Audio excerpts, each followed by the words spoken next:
Well, things have certainly been quiet on the leftist front as of late. I was looking into my recent videos and I came to the realization that the last time I shot a true protest video was way back in January when the Westboro Baptist cult was in town. The left seems to be laying low as of late, so in the meantime, I'm going to make a few commentary videos just to keep things going, keep things fresh. And this one is going to be on the French Revolution.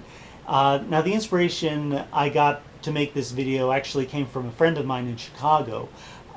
We both share we share a lot of things in common, and one of the things we both share is a fascination in the study of the French Revolution. He actually made a four-part segment on the subject, and I'm actually going to put a link in the description section of the video for you to click on so you can go and watch them. Now, for those of you out there who are not familiar with the French Revolution, I would suggest picking up this book right here. It's called The Days of the French Revolution by Christopher Hibbert. It's an outstanding book. I mean, and this is the book that my friend in Chicago uses throughout his four-part video series on the French Revolution. But now, if you're anyone out there who's not familiar with the subject or is new to the French Revolution, pick up this book. This would be the first book I would suggest you read. Just another favorite of mine. This is a personal favorite. Is Citizens: A Chronicle of the French Revolution by Simon Schama. That's one of my personal favorites. And another suggestion would be The French Revolution: A History by Thomas Carlyle. Now, this coming Sunday is Bastille Day in France. And on this day, the French will be celebrating the day in which the people of Paris rose up and stormed the fortress prison of the Bastille on July 14th, 1789.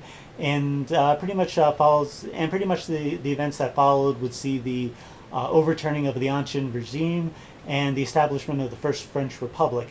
Now, I, for one, will not be celebrating the French Revolution. It's not because I'm an American and not a Frenchman, but for me, instead, I'm going to be remembering the victims of the French Revolution. Now, the flag you see here obviously is not the French tricolor that flies above France today. This is a historical French flag. It's a pre-revolutionary flag, and it's that of the Bourbons. The Bourbons were the royal family that ruled France up until the Revolution. Now, some of you guys out there are probably already thinking, "Oh, this guy's a French royalist." No. I wouldn't consider myself a royalist. When it comes to the subject of the French Revolution, I would consider myself more of a constitutional monarchist. Personally, I believe that France should have and would have done better as a constitutional monarchy, similar to that of Great Britain. However, historically and realistically, I realize that this would have been virtually impossible. For one thing, the French lacked a strong tradition of parliamentary government, and by that I mean going all the way back to the early 17th century, when the Estates General, which was essentially the governing body of the nation, was effectively dissolved, and the Estates General would not meet again until over 100 years later, until 1789, the year right before the Revolution. Now, in the interim, King Louis XIV, also known as the Sun King, he himself was responsible for consolidating his power and cementing his rule into what can only be described as absolute monarchy. And he did this by many methods. Most famously, he did this by herding all of the aristocrats into his palace at Versailles, and also by gathering all executive power in Paris. Now, whereas in Great Britain, the British kings were forced by Parliament and the people to respect the medieval privileges of local liberty and limited government, such as that which was enshrined in the Magna Carta and in English common law. Louis XIV, however, succeeded in basically turning what was once a rich and complex political fabric of France into what essentially became a brittle, centralized autocracy, with himself as, for lack of a better word, acting as the absolutist senior executive. So by the time the Estates General was revived in 1789 by his grandson Louis XVI, the upper classes of France had become so complacent that they were utterly unsuited to embark on any form of moderate political reform. That was one factor. Another factor has to be the deep-rooted traditional rivalry between France and Great Britain, going back centuries, and was still present at the time of the French Revolution. Now, bear in mind that this was no mere friendly rivalry by far.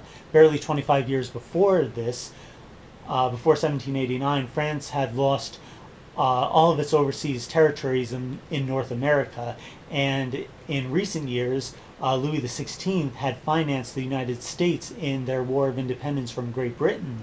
Ironically, it was this aid which bankrupted the French economy, which set into motion the events leading up to the recalling of the Estates General, and thus the revolution, and in turn the revolution itself. Now, what I find amazing is that when you read the history of the French Revolution, you can see sort of a paradoxical link between the tyranny and the terror in the years that followed the storming of the Bastille, and its influence on future totalitarian regimes. This is especially true in relation to the left.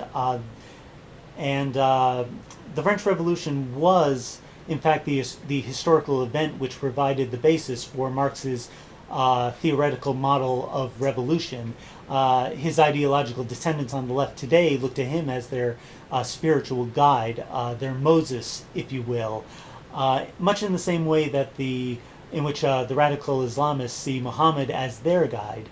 And the left, in many ways, is a type of religion. It's sort of with a crypto-religious ideology, in the sense that they see themselves as the political messiahs that will redeem the rest of mankind, and they follow their ideology with all the zeal of a religious fanatic.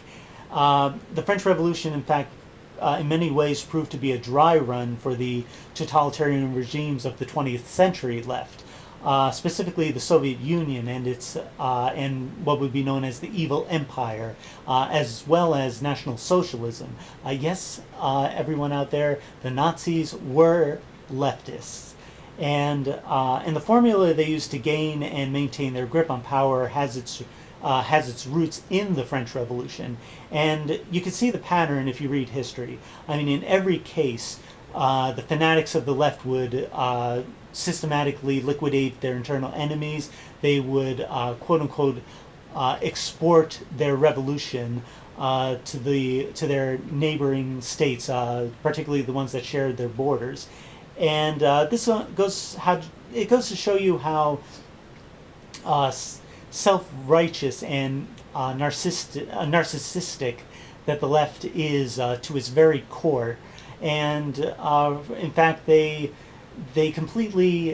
basically completely ignore all of history and the consequences of the actions of their ideology. They believe that they are the starters. Their history begins with them, and that their posterity will see them as the starting point. Really, in a sense, they are incapable of any type of self-reflection on their history and the damage they have done to the countries in which they have taken power. And for all the self-righteous SOBs of the French Revolution, their methods in which they used to obtain and maintain power became their principles. Looks like I'm going to have to bring a part 2 into this video series. So until next time, I'm going to stop the recording and catch you later in part 2.